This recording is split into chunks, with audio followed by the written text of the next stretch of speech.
દિવસ ગુરુ પૂનમ કહેવાય. ખરેખર આપણો જન્મ થયો ને ત્યારે આપણા સૌજનોને હરખ ન થયો હોય ને એટલો આજ હરખ થવો જોઈએ. આપણા લગ્ન થયા હોય ને અને જે હરખ હોય ને એની કરતા હરખ હોવો જોઈએ આજે, કે આપણા જન્મ એટલે આપણે કહે ને કે એક માની કુખે અને એક ગુરુની ફૂકે જન્મ થાય આપણો. તો માની કુખે ઈ ખોટો નથી, પણ ઈ 84માં કદાચ હોય જાય. પણ આ જે ગુરુની ફૂકે જન્મ થાય છે ઈ બહુ ઉત્તમ દિવસ છે. તો આજે ગુરુ પૂનમ એટલે આજે ગુરુ શિષ્યનો જ આ દિવસ કહેવાય. અને આપણે જે ગુરુ હારે જે રીતે રહ્યા હોય, જે રીતે બોલ્યા હોય અને આપણે ઉપદેશ લીધો હોય ત્યારે એનું જે સવમુખ છે એ આપણે એનું ચિંતન કરવાનું, એની વાતોને વાગોળવાના, અને એની કાંઈ પણ જો લાભ મળ્યો હોય સેવાનો તો એ સેવાને યાદ કરવાનો આજનો દિવસ છે. અને જનરલી રીતે આજે ગુરુ પૂનમ કઈ રીતે, તો વ્યાસ ભગવાને 4 વેદ લખ્યા, 18 પુરાણ લખ્યા, મહાભારત લખ્યું, એની અંદર ગીતા આવી ગઈ. પણ એટલું લખ્યું એને ત્યારે બધા સંતોએ વિચાર કર્યો કે ભાઈ આપણે આને વ્યાસ ગાદી ઉપર, વ્યાસનો અર્થ થાય મોટું, મોટું બહુ, વ્યાસ ગાદી ઉપર આપણે એને બેહારવી એમ. અને એ આપણે અષાઢ મહિનાની પૂનમ નક્કી કરી અને બધા ઋષિઓએ એને તિલક કરીને અને એને તે દી ગુરુ પૂર્ણિમાને દિવસે વ્યાસ ભગવાનને ગુરુ પદે ધારણ કરાવ્યા. ગુરુઓનો ગુરુ, મહાન ગુરુ તો શિવજી છે, પણ પછી આ રીતે વ્યાસ ભગવાનને એટલે વ્યાસ પૂર્ણિમા કહેવામાં આવે. બીજું તો આપણે ટૂંકમાં જે મેં વાત કરી એટલી જ છે. અને કેવી હોય તો આખરી સુખરામ બાપુએ જે સેવક અને ગુરુનો સંવાદ કીધો કે કેવી રીતે અમારે વર્તવું ને કયો પાળવો ધર્મ, તો એનો જવાબ આપ્યો કે નિગમ પ્રમાણે વર્તવું ને અહિંસા પાળવો ધર્મ. તો નિગમ એટલે શાસ્ત્રમાં જે લખ્યું છે એ પ્રમાણે જો આપણે વર્તવી તો જ ગુરુનો ઉપદેશ લઈને અને બારા નીકળીએ. નકર શંકર જેવા ગુરુ હોય અને ઉપદેશ લીધો હોય અને જો રેણીમાં ન રહીને, નિગમ પ્રમાણે ન રહીને તો આપણો કોઈ દી મેળ ન આવે. માટે ડગલે ને પગલે સમયે સમયે યાદ કરવાનું છે આપણે કે હું કામ ગુરુને શરણે ગયો.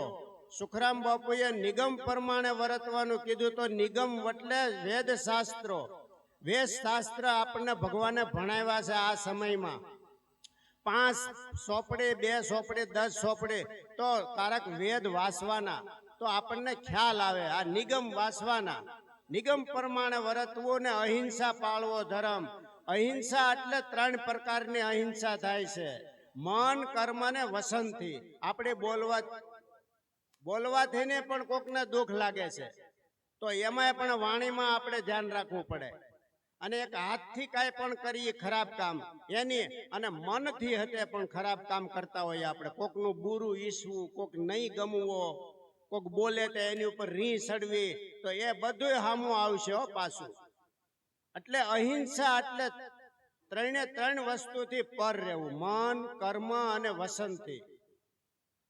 તો આવી રીતે એને એમ કીધું. પછી કેવી રીતે સમરવા અને સાંભળ્યો સરદાર, એ શાન કરીને સમજાવજો, મને કોઈ નડે નહીં કરમ કે વેદ. આ વેદનો વ્યાખ્યા કરો એમ. પણ ત્યારે સુખરામ બાપુએ કીધું કે ભાઈ એનો કોઈ ટાઈમ નથી, ગમે ત્યારે ભજો, એ ગળને ગમે ત્યારે ખાવ, ગળ્યો જ લાગે. એમ કીધું છે કે શ્વાસે શ્વાસે સમરવા અને સાંભળ્યો સરદાર. અખર એટલે કોને કીધું? અખરનો અર્થ થાય ઊંચું. ઊંચું એટલે મોટું. મોટું એટલે ભગવાનથી કોઈ મોટો નથી, આત્માથી કોઈ મોટું નથી. અને અખર એટલે ખરે નહીં એવો, અને આપણે ખરી જાય એવા છે. એટલે સુખરામે લખ્યું અખરમાં વર્તી રાખજો, એટલે આત્મામાં વૃત્તિને રાખજો. સેવક બુદ્ધિ થશે બળવાન. બુદ્ધિ બળવાન થઈ તો કોઈને પૂછવા નહીં જવું પડે, સંકલ્પ વિકલ્પ અંદરથી થાય એટલે તરત જ ખબર પડી જાય આપણને. પણ બુદ્ધિ આપણે અમે મંદિરે જાય કે ને, હે ભગવાન મને સદબુદ્ધિ આપો. તો બુદ્ધિ 3 પ્રકારની છે, સત્વ, રજો અને તમ. તમો ગુણી બુદ્ધિ, રજોગુણી બુદ્ધિ અને સત્વ ગુણી. તો આપણો સત્વ ગુણી આહાર છે ને તો જ સત્વ બુદ્ધિ થાય. તો ઘણા ને એમ થાય કે આપણે ક્યાં માછલા ખાઈ બકરા ખાઈ છે, નહીં. આ જે રોજનો આહાર આપણો છે હિંસા વગરનો, એમાં 3 પ્રકાર છે, તમો ગુણી, રજો ગુણી ને સત્વ ગુણી. તો જો બુદ્ધિને બળવાન બનાવી હોય, સત્વ ગુણી બનાવી હોય, તો આહાર અને વિહાર ઉપર બહુ ધ્યાન રાખ. આપણે વારે વારે કહીએ જ છીએ, પણ અને બીજું હું શું કહું એ જ આવે. આપણે એમ કહીએ ભજનમાં મન નથી લાગતું, તો પૂછવું કે ભાઈ મન ક્યાંથી આવ્યું? તો કે મન પ્રાણમાંથી ઉદ્ભવ્યું. પ્રાણ કોના થકી હાલે? તો કે આહાર થકી હાલે. જો આહાર આવ્યો ને એટલે આહાર શુદ્ધ છે તો આપણા વિચારો શુદ્ધ, એટલે કે સંકલ્પ વિકલ્પ શુદ્ધ થાય. એટલે આપણે આહાર અને વિહાર, વિહાર એટલે હાલવું, ક્યાંય ગમે ના વિહાર કરવા જઈએ તો ન્યાય પણ આપણી દ્રષ્ટિને સ્થિર રાખવી. કાન જેવું તેવું ન સાંભળે જોઈ લેવું, જીભ જેમ તેમ ન બોલે એ પણ આપણે ધ્યાન રાખવું જોઈએ. આપણે તો ઝીણી ઝીણી પરેજી પાળવાની છે. ભજન તો ખાલી 2 આને કીધું છે માવજી બાપાએ, અને 14 આની રેણી રહેજો ઈ કે, તો જ આમાં તમે પાર પડશો. ઓહડ ખાય ને પરી ન પાળે એનો રોગ ન જાય. એટલે આપણે ગમે એટલું ભજન કરીશું પણ રેણીમાં નહીં રહી તો આપણને એનો ઉગાવો નહીં થાય. એટલે આપણે આયા તમોગુણ, રજોગુણ ને સત્વગુણ ની વાત હાલતી હતી કે બુદ્ધિ બળવાન કેમ બને? તો બુદ્ધિ બળવાન ત્યારે જ બનશે કે આહાર અને વિહારની શુદ્ધિ. ગંગા સતીએ કીધું છે તમોગુણ રજોગુણ આહાર ન કરવો, ન કરવી સપને એની આશ. સત્વગુણ આહાર તમારે કાયમ કરવો, જેથી થાય 2 ગુણનો નાશ. તો આહાર શુદ્ધિ સર્વપ્રથમ છે. કેવી રીતે સમરવા, કયો પાળવો ધર્મ, ઈશાન કરી સમજાવજો, મને કોઈ નડે નહીં કરમ. પછી 8 સાધનની વાત કરી છે. તો 8 સાધન કયા? એક અષ્ટાંગ યોગમાં અષ્ટાંગ યોગના 8 સાધન છે, પણ આ તો સુખરામ બાપુએ ભક્તિ માર્ગના 8 સાધન કીધા છે. એમાં પહેલું છે વિવેક, વૈરાગ, ષટ સંપત્તિ અને મુમુક્ષતા. શ્રવણ, મનન, નિધિધ્યાસન અને તત્પદ.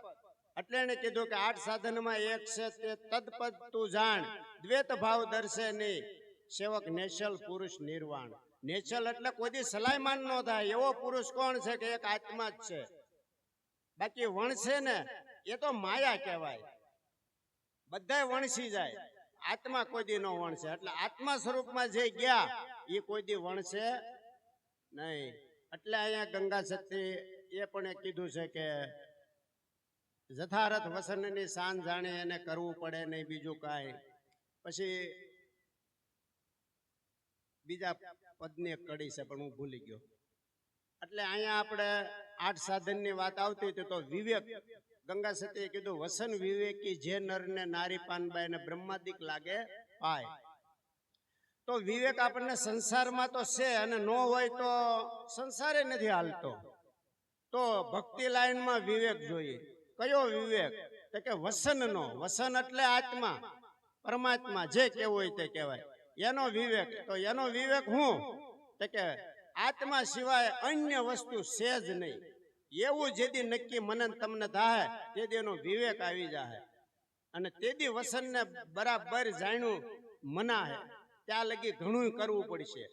અને વસનને જાણ્યું તો પછી કાંઈ કરવાનું રહેતું નથી. કાંઈ કરવાનું એટલે હોમ હવન તપ જાત્રા કાંઈ કરવાનું રહેતું નથી. અને ભજન કરવાનું તો એ કરે, અને એમાંય પણ ન કરે તો ચાલે, કારણ કે ભજન કરવાનું નથી, ભજન તો અંદર થઈ જ રહેલું છે. સુરતા ખાલી મારે તમારે રાખવાની છે. જેમ મશીન ઉપડે નહીં ને, 2-4 હેન્ડલ મારે પછી કાકડો કરે, એ ગમે એમ કરીને મશીન ઉપડી જાય પછી પાણી જ વાળવાનું રહે છે. મશીન સામું જોવાનું નહીં કે હવે કે બંધ થઈ જાય કે શું થાય એમ આની અંદર ગુરુ મહારાજ જયારે આપણને ભજન લખીને આપે છે પછી પાકું કરવાનું. પછી શ્વાસે શ્વાસે સ્મરણ કરતા અંદરથી ભજન જે આપ્યું છે ને એ બોલે એ સંભળાય. એટલે એક સંતે કીધું કે હકારે બહાર જાય સકારે ભીતર આવે, હંસ હંસ જાપ જપાય, પુરુષ તો તે જ કહાવે. તો આપણી અંદર પણ સોહમ નામનું ભજન શરૂ જ છે, પણ આપણે ધ્યાનથી એકાંતમાં બેહીને સાંભળવી તો એ સંભળાય એવું છે. એટલે વસન વિવેકી જે નરને નારી પાનબાઈ એને બ્રહ્માદિક લાગે પાય. બ્રહ્માદિક પાય લાગે એટલે હું તો કે આપણા ઘટની અંદર 14 દેવો છે, 14 ઇન્દ્રિયોના. ઈ દેવો આપણા કબજામાં, આપણા એટલે આત્માના કબજામાં થઈ જાય. પછી ઈ દેવો જે બોલવાનું જ બોલે, ન ખાવાનું હોય એ જ ખાય, સાંભળવાનું હોય એ જ સાંભળે. અત્યારે આપણા કયામાં એ નથી. મન હારે બધા દેવો ને બધા ભળી ગયેલા છે, એટલે આપણને અધોગતિમાં નાખે છે. તો એમાં આપણને સદગુરુ સજાગ કરે છે. કબીરે કીધું, કબીર કબીર ક્યાં કરો ખોજો આપ શરીર, 5 વિષયથી પર થાવ તો આપે દાસ કબીર. મામદ બાપુએ કીધું કે ગુરુગમ વાળા જ્ઞાનને જાણે, મૂર્ખ્યા મનમાં લાજે. 5 વિષયથી પર રહી ભજન કરો તો ભય ભાંગે, આ બંગલો ખૂબ બન્યો માય સોહમ સિતાર બાજે. એટલે 5 વિષયને મારે તમારે છોડવાના છે. અને ગમે એટલું ભજન કરશું પણ જો 5 વિષય નહીં છૂટે તો એમાં ઉગાવો નહીં થાય. કરેલું કોઈનું જાય નહીં, પણ બહુ કાળે મળે. એટલે વિષયો બને એટલા છોડવાના છે. 5 જ, પણ 5માંથી 25 બનેલા છે. તો આ રીતે ગુરુ પૂનમ આવી છે, તો ગુરુ આપણને આવો ઉપદેશ આપે છે. એટલે કોઈ પણ વાણી દ્વારા ઉપદેશ મળે, કોઈ સત્સંગ દ્વારા મળે, અને અંદરથી ને પણ જ્યારે વિચારો આવે ત્યારે એને આપણે પકડી લેવા, અને એ આપણા માટે સત્ય ઉપયોગી છે. આગળ જીતુભાઈએ ભજન ગાયું, ખરેખર મને એને તોરલ ને રૂપાદે માલદેનું તો મારું અહીંયું ભરાઈ ગયું. મેં કીધું તાણીથી રોવાઈ જાય આ કે આ શું કાંક થયું છે. પણ ખરેખર મને એ બધું વસન ને એ બધું યાદ આવ્યું કે આ જો બોલના તોલ કેવા કર્યા લોકોએ. અને સુખરામે કીધું બોલના તોલનો મર્મ જાણે વિના સુખદાસ જીવને સુખ નો આવે. કોઈ પણ ને બોલ દેવો તોય વિચારીને દેવો થાય તો જ, નકર ન દેવો. એવું જીવનમાં આવી રહેણી જો ઘડતર આપણું આવશે ને તો આપણે ચોક્કસ 100% પાર પડી જાવું ને પડી જાવું. સતગુરુ દેવ